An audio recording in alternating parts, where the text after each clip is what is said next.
Hello student, आप सभी लोगों का महादेव सिविल जीके क्लासेस में मैं स्वागत करता हूं। जैसा कि आज हमारा चौथा टेस्ट सीरीज स्टार्ट हो रहा है और आप सभी लोगों को अच्छा लगेगा। ठीक है, आइए देखते हैं ज्यादा समय ना लेते हुए। ठीक है, हमारा पहला क्वेश्चन कह रहा है सर्वप्रथम हिंदुस्तान शब्द का उल्लेख किस राजवंश के अभिलेख में हुआ था। ठीक है, पहला ऑप्शन हमारा मौर्य वंश, दूसरा ऑप्शन हमारा सासानी वंश, तीसरा ऑप्शन कुषाण वंश और चौथा ऑप्शन हमारा मुगल वंश। ठीक है, चलिए फटाफट लगाइए। एक बार और देख लीजिए क्वेश्चन क्या कह रहा है।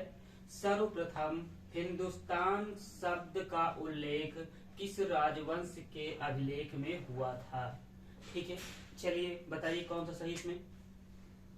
लगा लिए होंगे सब लोग। ठीक है, हमारा ऑप्शन सेकेंड सासानी वंश। ठीक है, ये तीसरी सदी की बात है। किस सदी की बात है ये? तीसरी सदी की बात है।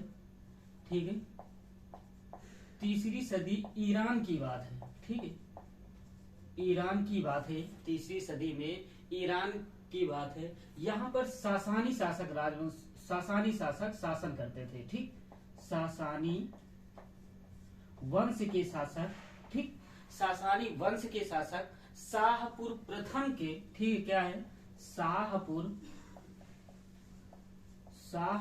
प्रथम के, ठीक है, समझ में आ, शाहपुर प्रथम के नक्श ए रुस्तम अभिलेख में, किसमें, नक्श ए रुस्तम अभिलेख में, नक्श ए रुस्तम अभिलेख में हिंदुस्तान शब्द का नाम मिलता है। ठीक है, समझ में आ गया होगा। ठीक है, और देख लेते हैं। रही बात मौर्य वंश की, मौर्य वंश के संस्थापक कौन थे? चंद्रगुप्त मौर्य थे। कौन थे? मौर्य वंश के संस्थापक कौन? चंद्रगुप्त मौर्य।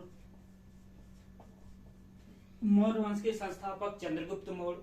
कुषाण वंश के संस्थापक कुजुल कडफिसेस। कौन थे? कुषाण वंश के संस्थापक कुजुल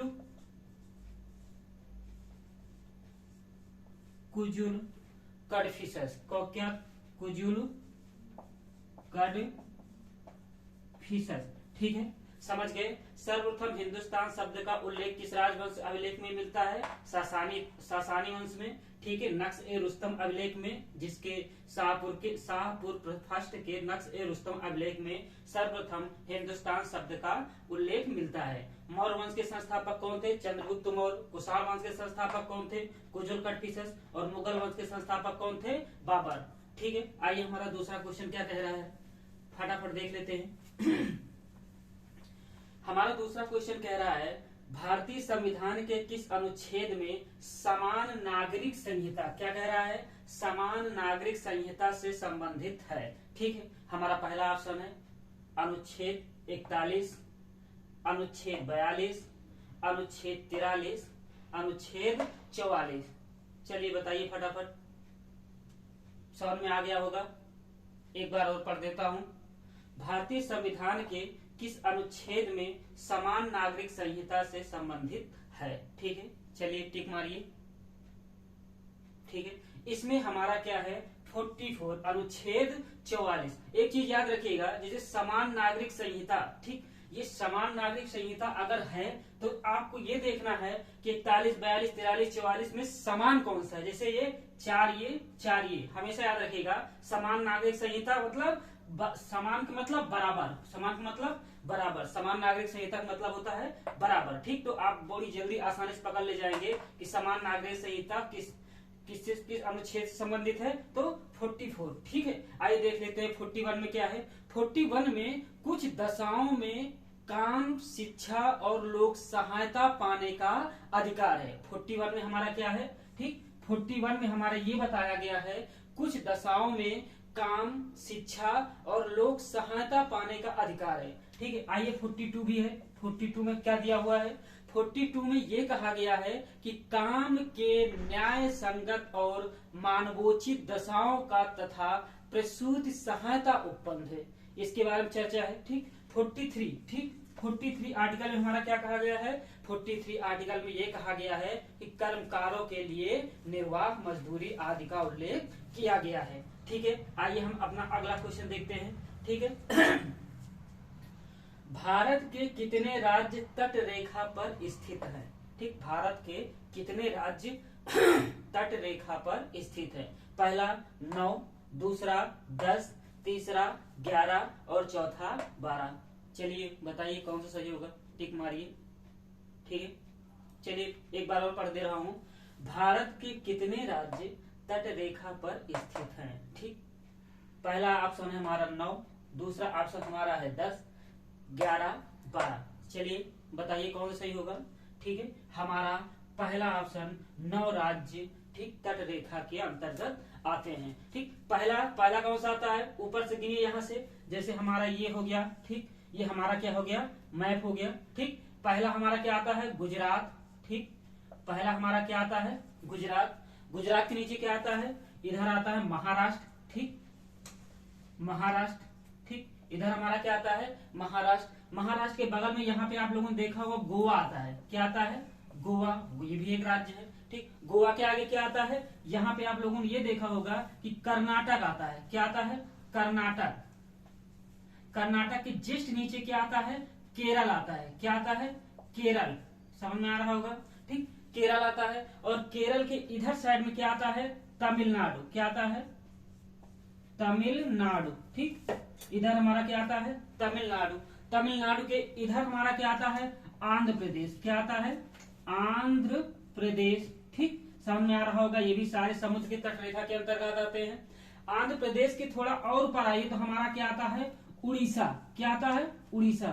और उड़ीसा के और ऊपर चले जाएंगे तो हमारा आता है पश्चिम बंगाल। ठीक, आप लोग याद कर लीजिए। ठीक, पहला हमारा गुजरात आ गया, महाराष्ट्र आ गया, गोवा आ गया, कर्नाटक आ गया, केरल आ गया, तमिलनाडु आ गया, आंध्र प्रदेश आ गया, उड़ीसा आ गया, पश्चिम बंगाल आ गया। मतलब 1 2 3 4 5 6 7 8 9। ठीक है, 9 राज्य क्या है? समुद्री तट रेखा के अंतर्गत आते हैं। ठीक, समझ में आ गया होगा।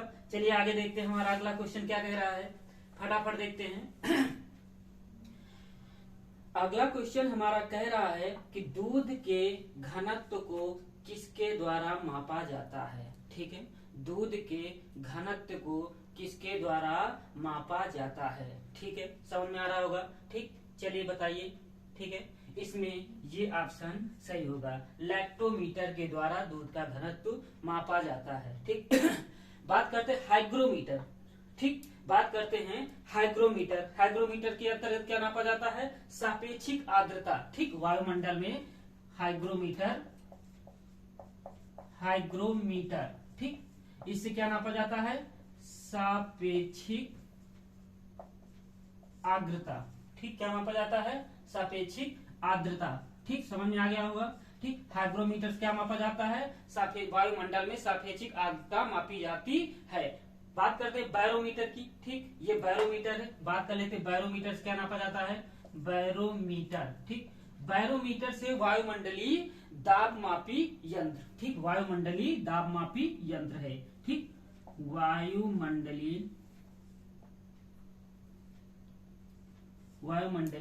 ठीक दाब मापी यंत्र। ठीक, ये इसका हो गया। एक और बचता होगा हाइड्रोमीटर। हाइड्रोमीटर इससे क्या मापा जाता है? द्रव जल के तुलनात्मक घनत्व का मापन किससे किया जाता है? हाइड्रोमीटर से किया जाता है। चलिए हम अगला क्वेश्चन देख लेते हैं। भारत के किस शहर में राष्ट्रीय स्तर का पहला अमृत सरोवर बनकर तैयार हुआ है? ठीक, हमारा पहला ऑप्शन है वाराणसी, दूसरा ऑप्शन है बरेली, तीसरा ऑप्शन है हमारा लखनऊ और हमारा चौथा ऑप्शन है रामपुर। सारे यूपी में ही हैं। ठीक है, एक बार और पढ़ दे रहा हूँ। भारत के किस शहर में राष्ट्रीय स्तर का पहला अमृत सरोवर बनकर तैयार हुआ था?